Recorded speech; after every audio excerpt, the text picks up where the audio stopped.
R5 or R6?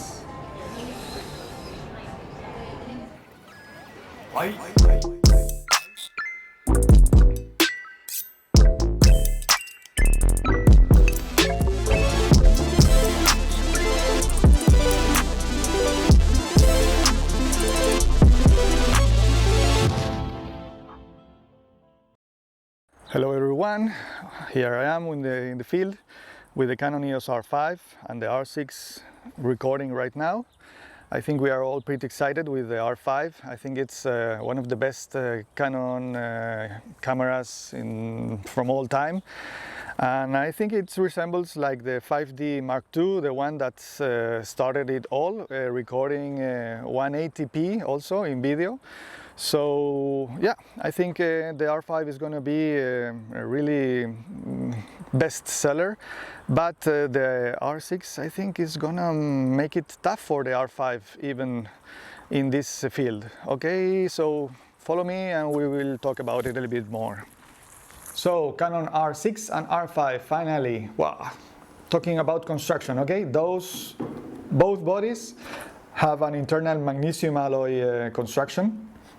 And the exterior is polycarbonate, but the toughness of the R5 is superior to the R6. This is supposedly built like the 5D Mark series from DSLR families, and this is supposed to be built like 6D Mark II. So both are sealed. Both are tough, but the R6 is a little bit less sealed than the R5. We will see with time. Time will tell if this camera can hold the same kind amount of pain as this one. So another difference, the weight. The R5 is 650 grams, the R6 is 598 grams. And then about the construction. The R5 has the superior LCD display, and the R6 don't. The R6 has a small dial that you can choose between the modes. It's really easy, it's really intuitive, but I'm the whole time searching for the info, the ISO, the aperture, and I don't find it here. So I have to look at the viewfinder or open the screen to check, and I think I lose time. So yeah, if you can afford it, always go for the R5 with the LCD rather than the R6. Otherwise, both cameras work the same. And talking about construction, the R5 has this. This is the two memory cards slots. One is for SDs and the other one is for Compact Flash Express. Compact Flash Express is much more faster. It's superior to the regular SDs, and it's built here inside the R5 in order to record the high bandwidth, all the data that it has to process. And we're talking about 20 frames per second in both cameras, but in this one with 45 megapixels instead of 20. So it really needs a lot of amount of speed and bandwidth. That's why they built this Compact Flash Express card. And then talking about the screens. Both of them have articulated screens, and both of them have the electronic viewfinders. The difference, in the electronic viewfinder of the R6 we have 3.69 million pixels, and in the R5 we have 5.76 million pixels. So this has more resolution than the R6. And talking about the LCDs, it's the same.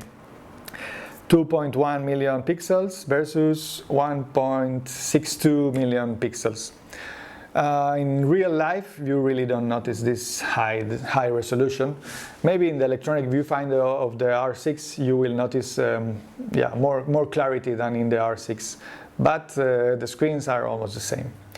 Then we have another small differences here with the lateral. We have the USB and the HDMI. We have a connection for external mic and the headphones. And here we have a connection for flash. So in the R5 we will have this connection for flash, in the R6 we won't. Instead of that, here we have the same USB, the HDMI, the microphone and the headphones as in the R5. But here we have a connector to external shutter, so we can connect it here. And in the R5 it's in the front, not in the lateral, it's built here. And there is also another small difference. In the case of the R5 we have like the Pro shutter release cable connection here.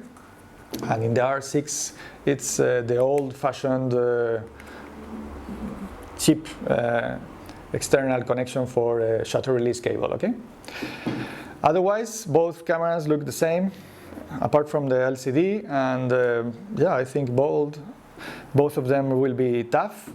Then there is another difference. Canon says this R5 is meant to survive 500,000 shots, and the R6 meant to survive 300,000 shots. That's a whole lot of shots for these kind of cameras that are not the 1DX prime king of the hill, whatever you will say. These cameras are not the toughest on earth, but they will allow us to shoot a lot of weddings and a lot of wildlife shots, whatever you want. So both cameras offer 20 frames per second in electronical shutter and 12 frames per second in mechanical shutter.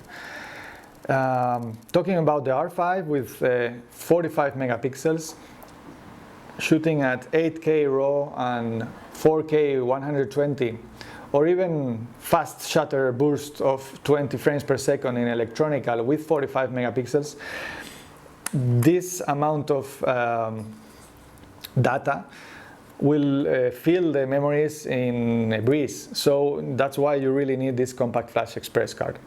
And the thing is, the buffer will be filled in less than 5 seconds if you shoot at 20 frames per second. So there is a moment that the memory will stop recording, so all those bursts you will be shooting will get slower until all the data has been recorded into the memory.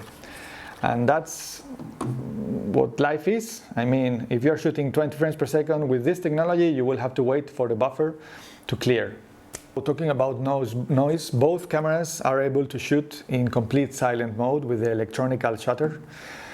And both will record with the mechanical shutter in a very, very soft noise like this. It's nothing that will bother us when we're shooting a wedding or when we are shooting a wildlife. The animals won't be scared away, won't flew away.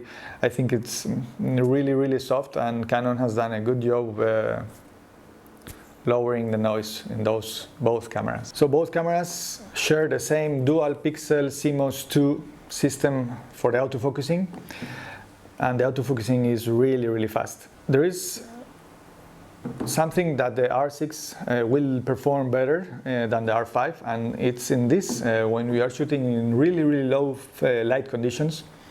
The R5 supposedly can autofocus with up to -6 EV, and the R6 it's supposed to autofocus in -6.5 EV. So yeah, there is not much a difference in real life.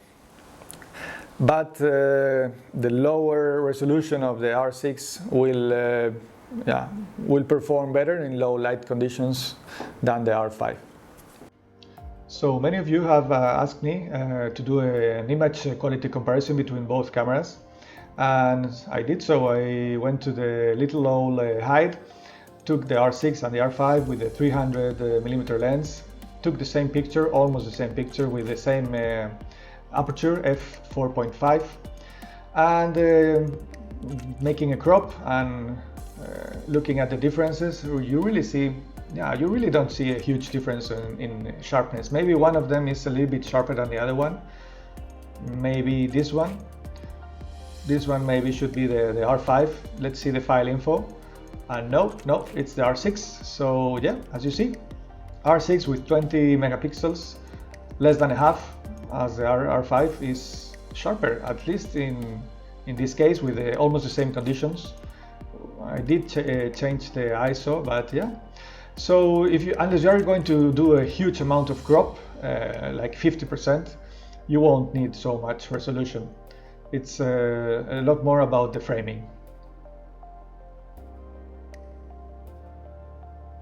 So another point for the R6 is going to be the ISO range that can be extended up to 102,000 ISO. That's crazy, and this is a sensor of 20 megapixels, so it will have a better tolerance to high ISOs.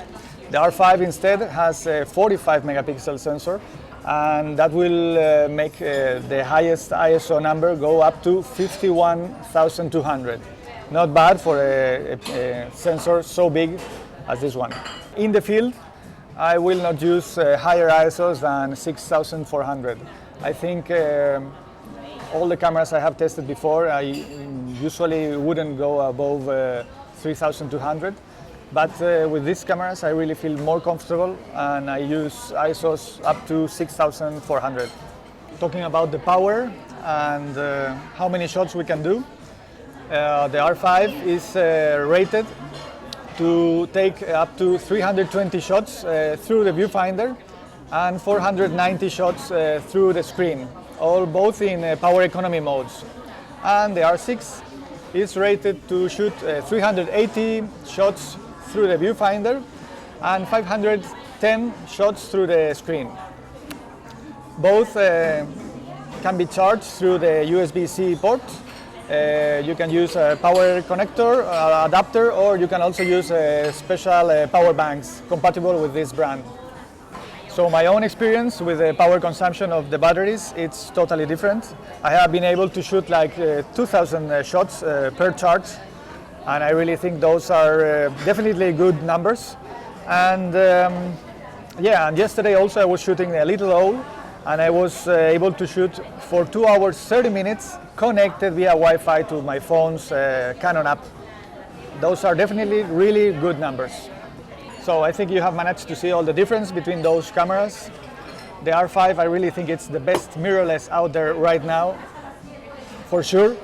It's an amazing body with 45 megapixels, incredible processor, really high speed, 8K RAW, incredible performance really. But the R6 manages to win in some aspects as well, even to the R5. So if I had to choose, and I had chosen already, this will be my next camera. This is the R6, and yeah, it will not replace my 5DS camera, my high megapixel camera.